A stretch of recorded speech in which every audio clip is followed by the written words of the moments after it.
చాలామంది municipal candidates ఒక పెద్ద తప్పు చేస్తున్నారు. వాళ్ళు మున్సిపాలిటీలో గెలవాలని చూస్తున్నారు, కానీ వార్డ్ని అర్థం చేసుకోవడం లేదు. ఒక మున్సిపాలిటీలో 63 వార్డులు ఉన్నాయి అనుకుందాం. మీరు మొత్తం టౌన్ మీద ఫోకస్ చేస్తున్నారు, కానీ మీ అపోనెంట్ ప్రతి వార్డులో ఇన్ఫ్లుయెన్స్ బిల్డ్ చేస్తున్నాడు. రియల్ పాలిటిక్స్లో మున్సిపాలిటీ ఎలక్షన్స్ స్టేజ్ మీద గెలవదు, స్ట్రీట్ లెవెల్లో గెలుస్తాయి. ఏ వార్డులో ఉమెన్ ఇన్ఫ్లుయెన్సర్స్ ఎక్కువ, ఏ వార్డులో యూత్ స్వింగ్ ఓటర్స్ ఎక్కువ, ఏ కాలనీ యాంటీ గవర్నమెంట్ మూడ్లో ఉంది, ఏ ఏరియాలో బూత్ స్ట్రెంత్ ఎక్కువగా ఉంది.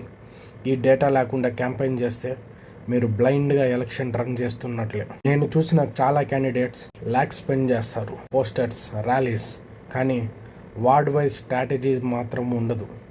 రిజల్ట్ వచ్చిన తర్వాత ఒక్క మాట అంటారు, గ్రౌండ్ రియాలిటీ కరెక్ట్గా తెలియదు. మున్సిపల్ ఎలక్షన్ అనేది 63 వార్డులో ఎలక్షన్స్ కలయిక. వార్డ్ పాలిటిక్స్ అర్థం కాకపోతే మున్సిపాలిటీ పాలిటిక్స్ అర్థం కాదు. మీరు మున్సిపల్ ఎలక్షన్స్కి ప్రిపేర్ అవుతున్నారా?